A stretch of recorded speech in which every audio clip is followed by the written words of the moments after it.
ನಾರಾಯಣಗೌಡ ವಿರುದ್ಧ ಜೆಡಿಎಸ್ ಶಾಸಕ ಆಕ್ರೋಶ. ಜೆಡಿಎಸ್ ಶಕ್ತಿ ಬಗ್ಗೆ ಬಿಜೆಪಿ ನಾಯಕರಿಗೆ ಗೊತ್ತಿದೆ. ನಾರಾಯಣಗೌಡ ಹಗುರವಾಗಿ ಮಾತನಾಡುವುದನ್ನು ನಿಲ್ಲಿಸಲಿ. ಕೆಆರ್ಪೇಟೆ ಜೆಡಿಎಸ್ ಶಾಸಕ ಎಚ್.ಟಿ. ಮಂಜು ಕೊಟ್ಟಿರುವಂತಹ ಹೇಳಿಕೆ ಇದು.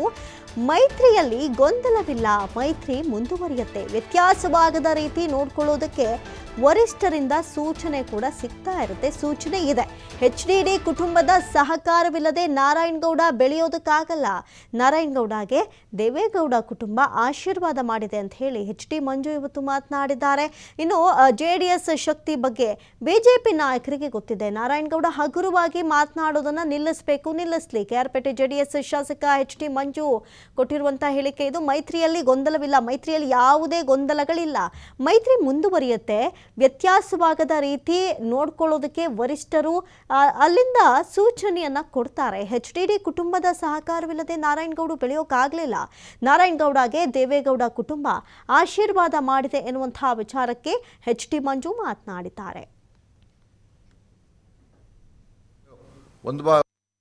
ನಾರಾಯಣಗೌಡರು ಅದು ಯಾಕೆ ಪ್ರವೋಕ್ ಆಗಿ ನಮ್ಮ ನಾಯಕರ ಬಗ್ಗೆ ಆ ಮಾತು ಹೇಳಿದ್ರು ಅಂತ ನನಗಂತೂ ಗೊತ್ತಾಯ್ತಾ ಇಲ್ಲ. ಇವತ್ತು ಆ ಕುಟುಂಬದ ನಾನು ಒಡಗೂಡಿ ಅವರು ಒಡಗೂಡಿ ಆಶೀರ್ವಾದ ಇರಲಿಲ್ಲ ಅಂದಿದ್ರೆ ನಾವಿವತ್ತು ಅವರು ಸಚಿವರು ಶಾಸಕರಾದ ನಂತರ ಅವ್ರಿಗೆ ಬೇಡಿಕೆ ಶುರುವಾದಲ್ವೇ? ಏಕೈಕಿ ಸ್ಟಾರ್ಟಿಂಗ್ ಬೇಡಿಕೆ ಶುರುವಾಗಿತ್ತಾ?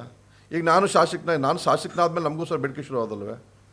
ಹಂಗಾಗಿ ಒಬ್ಬ ಸಾಮಾನ್ಯ ಕಾರ್ಯಕರ್ತನ ಕರ್ಕೊಂಡು ಬಂದು ಶಾಸಕರು ಮಾಡಿ ಒಬ್ಬ ಲೀಡ್ರು ಮಾಡೋಂಥ ಕೆಲಸವನ್ನು ಅವ್ರಿಗೆ ನಮಗೆ ಇಬ್ಬರಿಗೂ ಮಾಡಿದ್ದಾರೆ. ಅವರು ಹಿಂದೆ ನಡೆದು ಬಂದಂಥ ಆ ದಿನ ನಾರಾಯಣಗೌಡರು ಮರಿಬಾರ್ದು. ಇದು ಒಂದು ಬಾರಿ ಅಲ್ಲ, ಆದರೆ 3ರಿಂದ 4 ಬಾರಿ ಈ ಒಂದು ಸಂಘರ್ಷಕ್ಕೆ ಅವಕಾಶವಂಥ ಒಂದು ಹೇಳಿಕೆಗಳನ್ನ ಮಾಧ್ಯಮದ ಎದುರುಗಡೆ ಮಾತಾಡಿದ್ದಾರೆ ನಾರಾಯಣಗೌಡರು.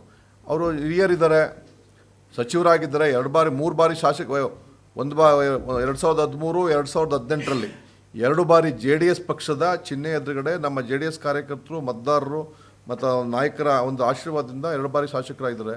ಬದಲಾದ ಪರಿಸ್ಥಿತಿಯಲ್ಲಿ 2019ರಲ್ಲಿ ಬೈ ಎಲೆಕ್ಷನ್ನಲ್ಲಿ ಸರ್ಕಾರನೇ ಬಂದು ನಿಂತ್ಕೊಂಡು ಅವ್ರನ್ನ ಚುನಾವಣೆ ಮಾಡಿಕೊಂಡು BJP ಶಾಸಕರಾಗಿ ಸಚಿವರಾಗಿದ್ದಾರೆ. ಹಾಗಾಗಿ ಅವ್ರಿಗೆ ಜವಾಬ್ದಾರಿ ಇದೆ, ಹಿರಿಯ ಅನುಭವಿಗಳಿದ್ದಾರೆ. ಅವ್ರ ಬಗ್ಗೆ ನಾನು ಸಹ ವಿಶೇಷ ಗೌರವ ಪ್ರೀತಿ ಇಟ್ಕೊಂಡಿದ್ದೀವಿ. ಹಂಗಾಗಿ ಪದೇ ಪದೇ ಪುನರುಚ್ಚರಿಸಬಾರ್ದು. ನಾವು 2-3